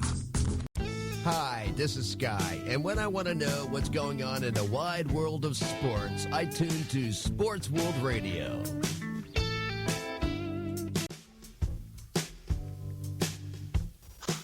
Welcome back to Sports World Radio. Jeff Eskow, Sean Mann, bringing you the fastest 2 hours of sports talk each and every Monday through Friday right here on SportsWorldRadio.com. Josh Lopez back with us here on Sports World Radio, producer and program director of the show. How'd you like that interview there, Joshy?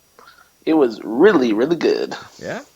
Yep. Thanks to Arif Hassan from the Daily Norseman joining us talking about Minnesota Vikings football. He predicts the Seahawks and the Broncos in Super Bowl 50. So far, every writer we've asked, if I'm correct, has not picked their own team to be in the Super Bowl. Hey, Skip, write down and take some notes. So far, every writer we've asked, the Riff we just asked, he's a Minnesota Viking guy, he said the Seahawks and Broncos. Jacob Klinger Thursday from Pittsburgh, from PennLive.com, said the Packers and the Broncos. Okay? Kyle Kelly from NEO Community Radio for the Cleveland Browns said the Eagles and the Colts.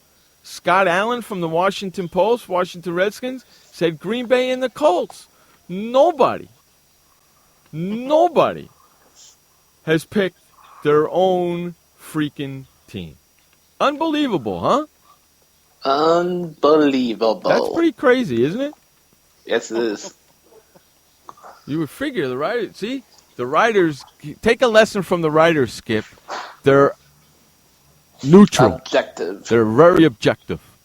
They don't see it like you jackass. Yeah, maybe you can learn to be objective instead of being an idiot like you are. Unbelievable. All right, so Josh is back to talk some WWE wrestling pay-per-view event coming up, SummerSlam, this Sunday, huh? SummerSlam, I'm glad you brought that up, Jeff, because I've been working on this big piece for one of my last articles for BetweenTheWorlds.com where I give you my take on the storyline for all the matches, and I give you my predictions for the show. So it'll be posted on later on tonight if anybody wants to see it. So we got 10 matches. Jeff, what's your thoughts on so far, like the build towards the pay-per-view? Are you excited for Sunday or no? Okay, so it's Sunday. It's 10 matches. It actually starts at 4 p.m. my time, which is 7 p.m. Eastern, and it's 4 hours. That's not including the pre-show that starts an hour before that. Yes, that's right. So you're talking 5 hours. Yes. Holy freaking Toledo, Batman. What is this, WrestleMania? Well, it is the summer WrestleMania, if you will. Yeah, 5 hours? I don't know. That's an awful lot of wrestling, man. Well, you remember the Attitude Era WrestleManias, they were like 7 hours long. Well, that was better, though. Well, that's debatable. I mean, we could go over this right now. WrestleMania 2000 sucked. WrestleMania 15 sucked. I mean, you got to watch back these WrestleManias on network. There are barely any good matches besides Rock and Austin during that Attitude Era. Why is tennis on ESPN2 right now? What the hell's going on here? I don't know. Jackass. You got to find something to watch there. You got tennis? I got tennis. Oh, there we go. ESPN's back. Okay, there we go. Okay, let's go. Yeah, Josh, watch tennis. Yeah, tennis is tennis. on. I don't care. Josh is like, I don't care. I can't stand. I got to change the channel, man. I got to put something on I can see. All right, are we ready, Jeff? Yeah. So you're not looking forward to SummerSlam? No, I'm ready for it, but 4 hours is an awful long time, man. Well, I think it's actually a good idea because if it's your second biggest show, they should have it as long as WrestleMania is. But, well, whatever. Let's go to the first match. Ryback against Miz and Big Show for the IC title. Ryback was out for a month with an injury with a staph infection. Miz replaced Hulk Hogan on Tough Enough, and Big Show has been Big Show. And this match was supposed to happen at Battleground last month, but obviously that couldn't happen, so they saved it for the Big Show. No pun intended there. I got Ryback in this match. Yeah, I think Ryback keeps his belt. Although I think it's going to be a pretty decent fight. You think they'll start the show off with this one? I could see that if they want to get out of the way, but I could see Ryback winning, or you could have Miz win, and somewhere down the road you could have Bryan go against Miz whenever he comes back from his injury. True. Mm-hmm. The next match here, we got the Primetime Players against the New Day against Los Matadores versus Lucha Dragons. It's a fatal 4-way match for the WWE Tag Team Championship. I hope this match is right around dinner time, so I can go and cook dinner. But it's not going to matter because I'm going to take my iPad into the house and I'm going to cook dinner and watch it on my iPad anyway. Yeah. But I hope it's on that during that time so I can do that. I hope. In fact, I hope I hope it's followed up with the ladies' match too. Who you got in this match?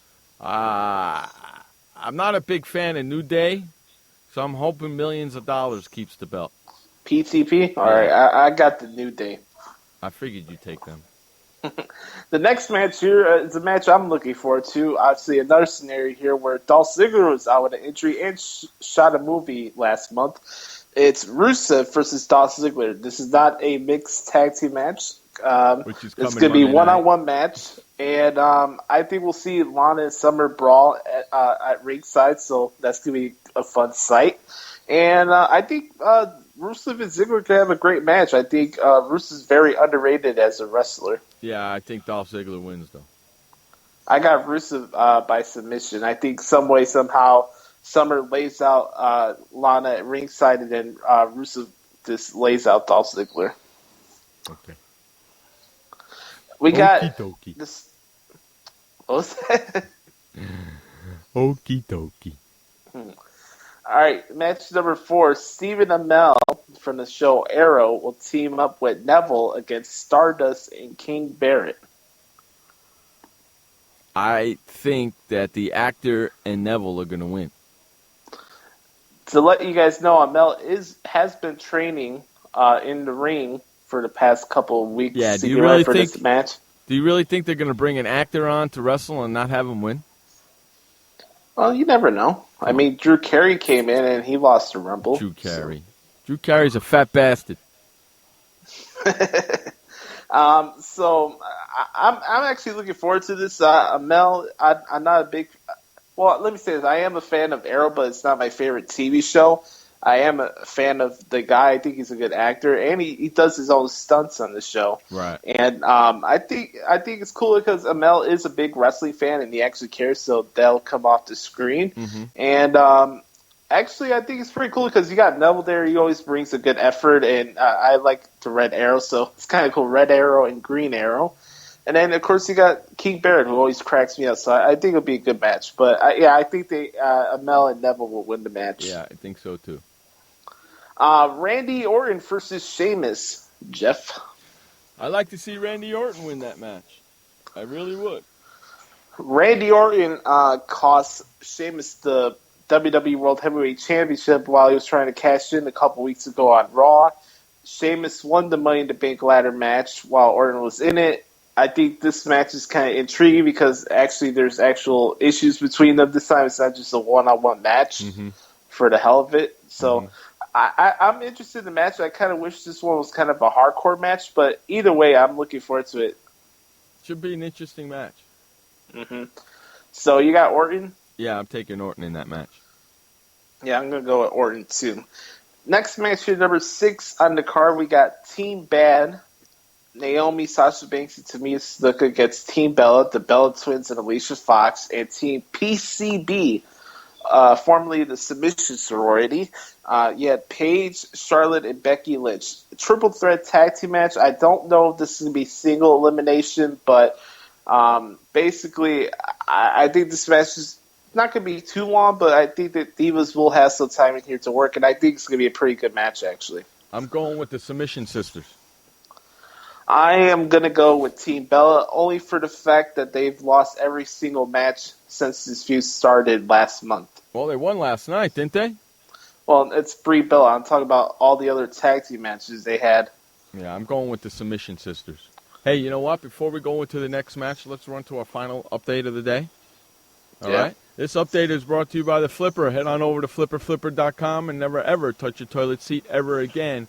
It's The Flipper, and it's at flipperflipper.com. Take it away, Josh Lopez, with the final update of the day.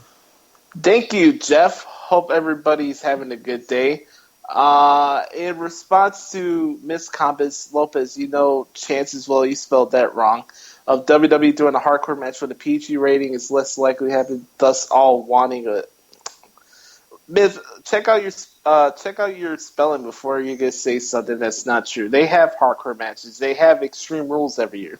Anyway, let's take a look at the update right now. Of course, we got the NFL preseason week 2. Yesterday, the Buffalo Bills beat the Cleveland Browns 11-10, and the Washington Redskins beat the Detroit Lions 21-17.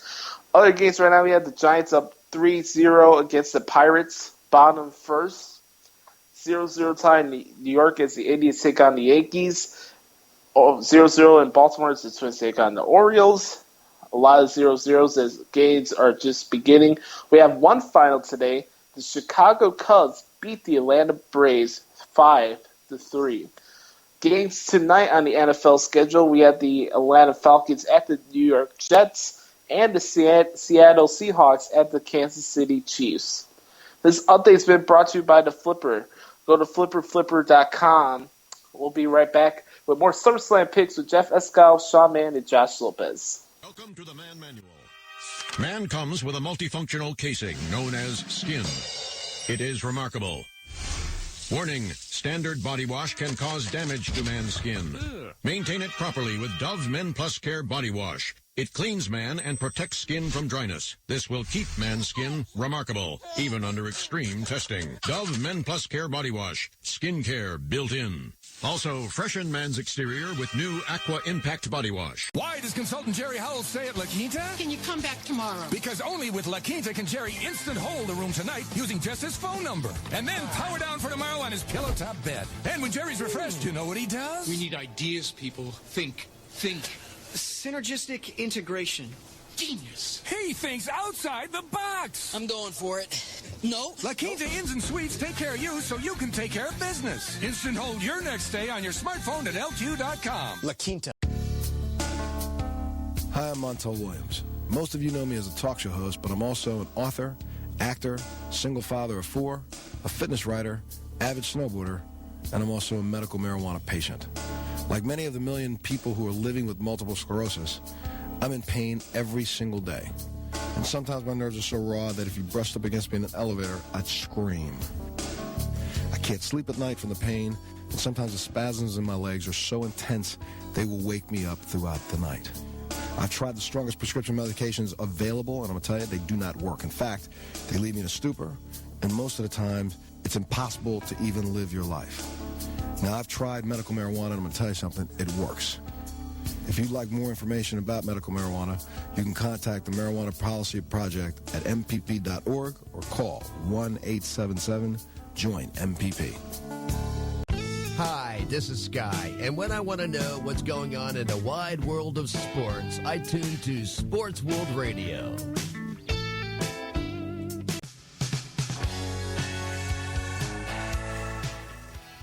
Welcome back to Sports World Radio. Jeff Escal, Sean Mann, bringing you the fastest 2 hours of sports talk each and every Monday through Friday right here on SportsWorldRadio.com. 6 o'clock on the east, 3 o'clock on the west. If you live in the mountains, who cares? Who cares? There you go. All right, Josh, before we went to break, we were talking SummerSlam pay-per-view, making our predictions. Let's continue, my friend. All right, we got Roman Reigns and Dean Ambrose, formerly The Shield, against Bray Wyatt and Luke Harper, the Wyatt family. It's going to be a good old-fashioned war. These guys have had a personal feud with each other for over the past 2 months. Ambrose and Wyatt have fought all over the country over the past 2 years, and I'm looking forward to this, Jeff. This is one of the matches I'm looking forward to the most. It's going to be a full-out brawl, and I think the crowd's going to eat it up. Should be pretty interesting, huh? Mm-hmm. I'm looking for Reigns and Roman Reigns and Ambrose to win this one. I got the Wyatt family winning because I think Ambrose is going to turn on Roman Reigns. You've been saying that for freaking months now. Yes. You know that, right? Big stage at the right time. You've been saying that for months now, right? Ambrose has lost a bevy of matches over this past year. It's time for him to snap and change his character. I don't think so. You want to bet on that? Okay. I don't think they're going to do it. Kevin Owens against Cesaro. LOL. Yep. we came up with that last night, Jeff. That's right. The new LOL. The new LOL. Lose, Owens, lose. In my piece, I said, will Owens win, walk, Owens walk, or lose, Owens lose? LOL. Lose, Owens, lose. How about that, Sean? A new LOL instead of laughing out loud. A new LOL. That's quick. Yeah, lose, Owens, lose. That's our new LOL. Commentators could have like a whole show on puns just on that something Owens something. Yeah, we gotta make that a shirt really quick before WWE does. Yeah, lose, Owens lose. You know, just L, capital L, capital O, capital L, and then underneath, lose, Owens, lose. I got so I think that would be awesome. Yeah. Okay, so I think it's gonna be a pretty good match. I'm interested to see how Owens performs, especially since he's gonna be in a ladder match the night before in NXT Takeover. So who knows? Maybe if he doesn't bring in that much energy into the match, but Cesaro always makes every match interesting. I'm really looking forward to this match, but I think Kevin Owens wins via knockout, or Kevin Owens walks out and he gets counted out. Cesaro's winning. You got Cesaro? Yes. Okay. Going by these pretty quick here, our SummerSlam preview special. Sounds like I'm the only one here looking forward to the show, but whatever. I'm going to watch it. I'm looking forward to it. It's long, man. It's going to be a long show. WrestleMania flew by, so. We'll see. Hopefully this one will, too. We got Seth Rollins versus John Cena. Winner takes all for the WWE United States and World Heavyweight Championship. That's going to end in a disqualification. Yes, I think it's going to end disqualification, but here's the twist. I posted this on my Facebook page earlier. I had a nice little scenario. I think I told you this last night, if I'm not mistaken, Jeff, but I think, as we saw on Monday night, Triple H was pissed by the comments John Cena made about him and then bringing up Ric Flair and all that. I think Triple H comes in and it costs Cena the WWE Championship when he puts Rollins in the STF. And then while Rollins celebrates, the fireworks go off. Kane comes out with the mask and lays out Seth Rollins. And then Sheamus cashes in the briefcase on Seth Rollins and becomes the new face of the Authority. Really? Yeah. That should be very interesting. Yep. We'll see if that happens. Yes. I don't know if that's going to happen. I think Triple H is going to come in and screw it up for John Cena for sure. That I think is happening. Bum, bum, bum. And then the last match of the night is The Undertaker versus Brock Lesnar and everybody's favorite Jew, Paul Heyman. How long is that match going to be? Yeah, somewhere 15 and 20 minutes. You think so? I think the Cena and Rollins match will be longer. But plus, you have to put in the fact that Undertaker's entrance is going to take a while. So yeah. Plus, I think the Cesaro Owens match is going to be a long match too. Mm-hmm. You know. Yeah. I think that's going to be a long match too. Before we make our predictions for the match, Jeff, let's not forget, everybody, Jon Stewart will be hosting SummerSlam this Sunday. And this is his first actual live TV appearance since The Daily Show went off air a couple weeks ago. Could he get involved in that Rollins match? No, I doubt it. I think they'll have like an interaction backstage, but that's it. Maybe he gets involved in that match and makes Cena win. That would just be dumb. How crazy would that be? Why would he want to cost Rollins the title? Because him and Rollins are feuding. So it's going to be Seth Rollins and Jon Stewart at WrestleMania? Yeah. Come on now. Because him and Rollins are feuding. That sounds like something Skippy would come up with. Yeah, well, him and Rollins are feuding, so why not? Plus, they're showing a whole bunch of crap of him on TV on Yahoo right now with him doing wrestling stuff. pretty funny. Not happening. All right, so we got this big bad boy here. I think this match will end up being just whoever wins by pinfall or submission.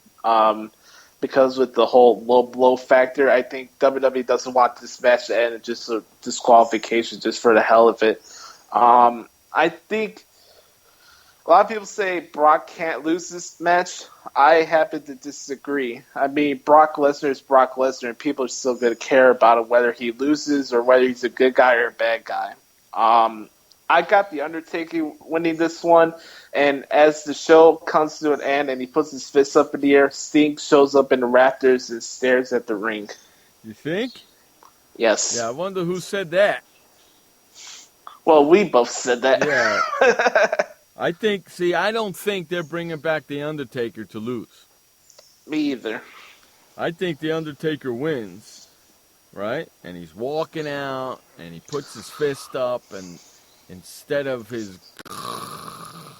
you hear, ah! The crow.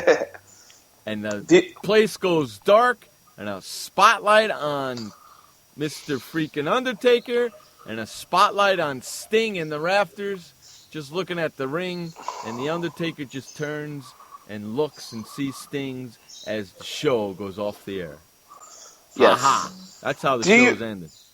Do you think Undertaker would give Paul Heyman a tombstone? I sure as hell hope so. That fat, bald-headed Jew needs to be tombstoned. It would be an honor to be tombstoned by him, wouldn't it? Yep. Glory, glory. What are you kidding me? I couldn't watch that no more. Thank God that they did the bong to stop that shit. I found it funny, but you're ripping it. That fat Jew boy is singing that song, which is wrong. Mm-hmm. But I'll tell you one thing, he's a hell of a promoter. I'll give him that. Yep. That fat bastard is one hell of a promoter. That fat bastard, bald-headed Jew son of a bitch. Mm-hmm. One hell of a stinking ass promoter. I'll tell you what. Let's run to our final break of the day a little bit early. When we come back, we got to give out our Skippy Bayless Douche Canoe Award of the Week and our Rat Bastard Award of the Week. You're listening to Jeff Escow, Showman, Josh Lopez on Sports World Radio. I had PTSD. Once I was back from Iraq, I was distant from everybody in my family. We had a reunion of our unit, and you'd hear these spouses say, "Is your husband doing that? My husband's doing that too. I thought it was just us." And really understanding that, hey, this is a common experience. I learned more to listen to what he was saying, and that made it easier for me to understand where his pain was coming from. Warriors should know that resources are available. Learn more at realwarriors.net. Chloe is 9 months old. She is the greatest thing ever. One little smile, one little laugh. Anybody? We would do anything for her. My name is Kim Bryant, and my husband and I made a will on LegalZoom. It was really easy to do. We created LegalZoom to help you take care of the ones you love. Go to LegalZoom.com today and complete your will in minutes. At LegalZoom.com, we put the law on your side. Confusion ever someone or have sudden you trouble had speaking, understanding? Understanding trouble? Have you sudden have or speaking someone ever confusion? Have you ever had sudden confusion, trouble speaking, or understanding someone? It could be one of the 5 signs of stroke. Sudden weakness or numbness of the face, arm, or leg. Sudden trouble with vision in one or both eyes. Suddenly having trouble walking or difficulty with balance. Or a sudden intense headache that comes out of nowhere. If you or someone you know has any of these symptoms, don't wait. Call 911 immediately. You could make a difference in someone's life, someone you love, maybe even your own. It's late until, wait, don't too. Don't wait until it's too late. Time lost is brain lost. Find out more at powertoendstroke.org. Brought to you by the American Heart Association, American Stroke Association, and the Ad Council. Hi, this is Sky, and when I want to know what's going on in the wide world of sports, I tune to Sports World Radio.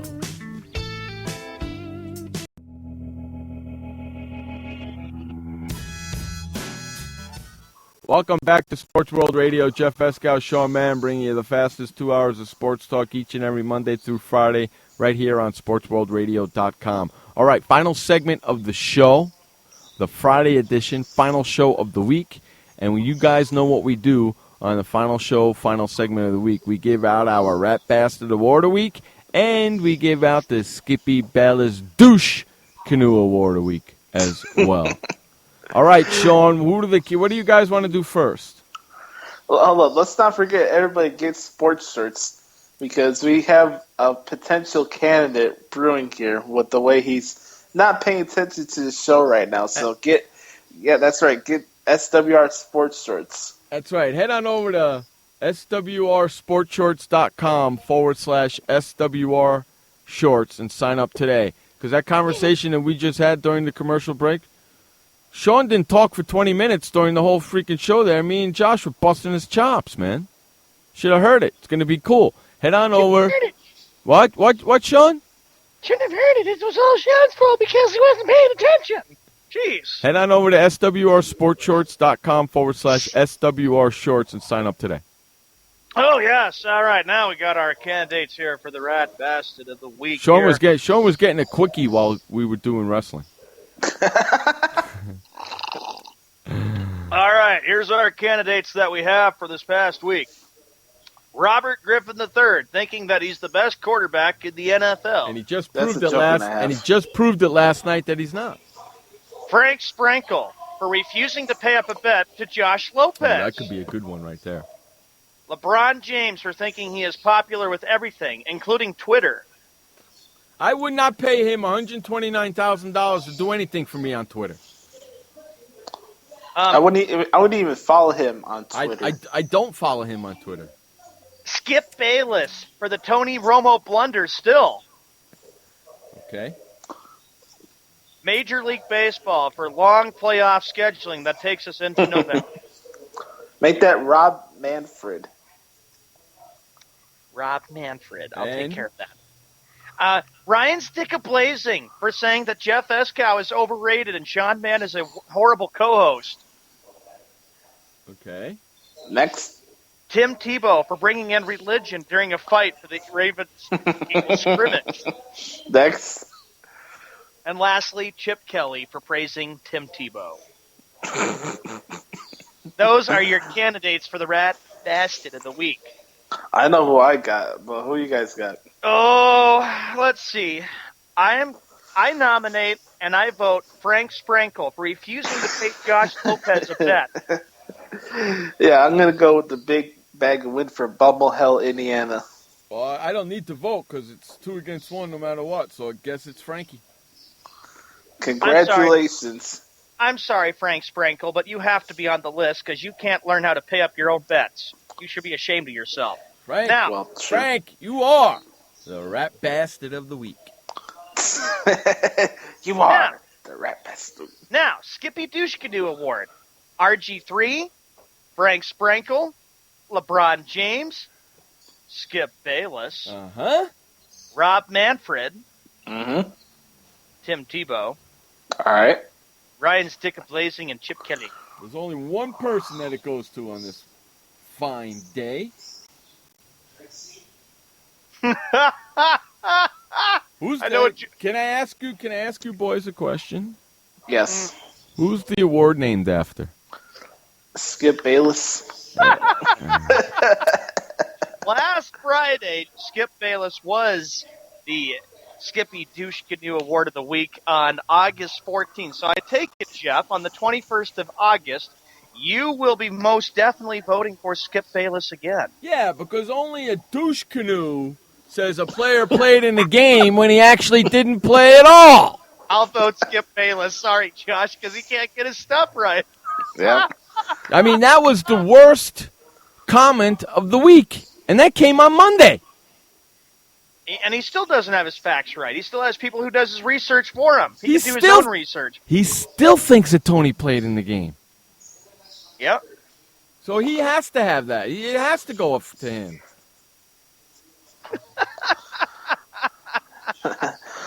I got a fun little story. 10 years ago today, I went to, it was during the 05 White Sox championship year. Oh, no. It was the White Sox and the Yankees. They had the Air and Water show going on here in Chicago, Jeff. And Randy Johnson was pitching. The White Sox hit 4 home runs in the same inning against Randy Johnson. It's one of my favorite baseball moments. It doesn't happen often against Randy Johnson, does it? Nope. The big unit, Josh. Yeah. The big unit. So Skip Bayless, you are the Douche Canoe Award winner of the week. Boom, boom, boom, boom, boom. That's right. I wish I had a Jeopardy tune right now. Dun, dun, dun, dun, dun, dun. Welcome to Celebrity Jeopardy. I mean, Do you even know how to say something different besides quite frankly? Quit being repetitive. Not Stephen A. Smith. You keep throwing out those big words. I'll use one big word with 4 letters. Balls. Ooh. Okay? He doesn't have the balls to challenge me. Quite frankly, I find your words quite blasphemous. Good. I'm glad you do. Now maybe you could tell him. He doesn't have the... He doesn't... Listen, not Stephen A. Smith, not even you would make a statement that wasn't true. Mm-hmm. Correct? Not even you, not Stephen A. Smith, would make the statement that Tony Romo played okay against the Chargers, knowing that he didn't play. And I also don't know why you didn't challenge him on that point, knowing that he didn't play in the game. Oh, boy. Yep. Yeah, I don't see you got anything to say about that, not Stephen A. Smith. Quite frankly, I think you need to take your ball and go home. That's because I'm right and you're wrong. On that note. Hey, you know what? That's a great one, Josh. I like that. On that note, what were you going to say, Sean? I was going to say, then Skippy will just launch a protest to kick us off the air. You know what? All he's got to do is mention us once, and we'll have all his listeners. You know that as well as I do. On that note, we are going to get out of here a little bit early today. It's the Friday edition. We always like to let you guys get out a little bit early on the weekends. We like to get out a little bit early, too, so we're going to head on out. I hope everybody has a great, great weekend. I hope everybody enjoyed the shows this week. I know we did. I know we had a blast this week. We got a lot of more interviews coming up next week. The whole show next week is all booked with interviews, so get ready for that. We're going to have a lot of fun for that as well. Have a great, great weekend. Enjoy all your sports. Until Monday, my friends, remember, you only have one life to live. Live it long, live it strong, and live it proud. And please don't forget, life may suck, but the alternative is unacceptable. Amen. Peace out, everybody. For Sean Mann, Josh Lopez, Scott Allen, Kyle Kelly, Jacob Klinger, Arif Hassan, Adai Joseph, Jared Payton, and Noah Kozlov. Thank you so much. I am Jeff Escal. This has been Sports World Radio. We will see you next week. Peace out, bitches. Goodbye. Have a great weekend and have a great evening. Shut up, Skip. Hey, boy, Stimpy. We sure had fun today, kid. So long, kids. Come on, Stimpy, say goodbye. Where are we going? The show's over. See you next time. Next time? When's that? Pretty soon. Don't worry. Pretty soon? How long is that? In a little while, man. Goodbye, folks. Goodbye, folks.